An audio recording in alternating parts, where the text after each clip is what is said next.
This is Hannibal back here from the HannibalTV.com with a daily wrestling news update. It's strange. They're doing a best of show for Raw tonight, yet they are in Madison Square Garden with 9,700 tickets sold because Christmas week is traditionally their biggest week of the year for house shows because people are on vacation and bored. And it just seems, wouldn't it have been cool to at least like show the house shows like the old school 80s Madison Square Garden uh, network shows that they used to show rather than a best of show? And it's rare that they get more than 5,000 or 6,000 people for Raw these days. They had almost 10,000 pre-sold. So to me, it seems a mistake.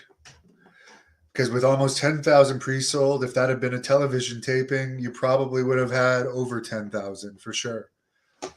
And plus, everyone likes watching shows from the world's most famous arena. But they have bizarre booking ideas, from what goes on in their angles to stuff like this. When people are home and watching TV during the holidays, wouldn't you want to try and pop a better rating than a best of show get you? By the way, what was so great about Raw in 2022, honestly? It was a terrible year for Raw. I can't even think of one, like, and I'm not trying to be negative. I legit can't think of one like great thing that happened on Raw, let alone enough for a whole 3-hour best of show. Tony Khan also did an interview talking about Cody Rhodes and other subjects. And he said regarding losing Cody Rhodes, quote, "Whenever you lose a star of the caliber of Cody Rhodes, it's going to be a major impact on your company, and it's going to affect a number of different departments and a number of different things in terms of presentation and backstage.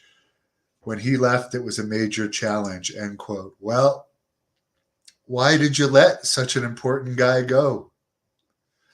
I mean, and we're going to go on to talk about the comparisons of AEW to WCW, but that seems like a pretty bad mistake that he was so happy. And then after only a short period of time, he left the company. I guess it was, what was it, even 2 years? Was it 2 years?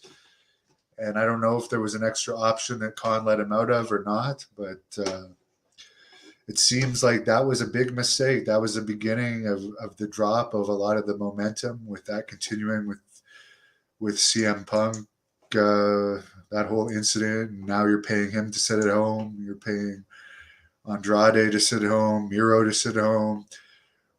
Is Mark Henry even still on any of the shows anymore? Remember when they wanted to do 4 commentators and they hired all these guys, like they hired Paul White to commentate a YouTube show. But when you're a billionaire, what does it really matter? If you're a billionaire, it doesn't really matter.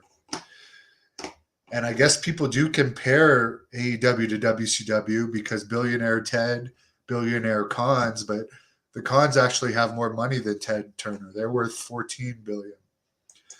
But he did respond to people comparing the two companies. He said, quote, "AEW and WCW are very different, and a lot of the reasons, like that one, sorry, I'll end the quote there. He did say some of the similarities where Sting was a major star and guys like Tony Schiavone and Jim Ross worked for both companies as announcers. But then to resume his quote, he says, quote, "WCW would go away or go out of business. Those aren't realistic business concerns for AEW. It's not a company owned by a network or even a media property. It's a family business owned and operated by me, and I love wrestling. I'm not going anywhere," end quote. So the other thing I would say, WCW was a lot more entertaining than AEW. WCW had more star power. I haven't even been able to sit through one AEW show in its entirety. as I mentioned in my previous updates, they don't care if in tag team matches if the other guy's in the ring touching the guy pinning a guy, which used to have to be on the outside, but they don't even really pay attention to tags. They let names go. Like Steve Regal is the latest one they let out of his contract to go to WWE when they're seriously lacking recognizable names. I've even heard Meltzer talk about this. They're hiring more and more people. But why? Because there's already people like Lance Hoyt that are unhappy, that aren't getting any TV time. And now you're hiring continuously these Japanese guys and more cruiserweights. But you already don't have enough TV time to show all your stars, but you keep hiring more. So it seems like, yes, WCW was more entertaining. And guys like Bischoff and Bill Watts and others were better negotiators and cared more about the bottom line. And actually, the other difference is WCW actually beat WWE for a few years, where AEW hasn't done that yet. So I think the comparisons to WCW of AEW should be a compliment. The Ragu Overlord, the 98 was a better year for wrestling than 2022, for sure. Mike, Vince still owns the company. So obviously he still is involved in some aspects of the company as he is the majority shareholder. Mr. Joan Akimon likes their dark shows. The Bandit says losing Cody was a major blow, but he likes that it is an alternative to WWE and he wants it to succeed. I want it to succeed too.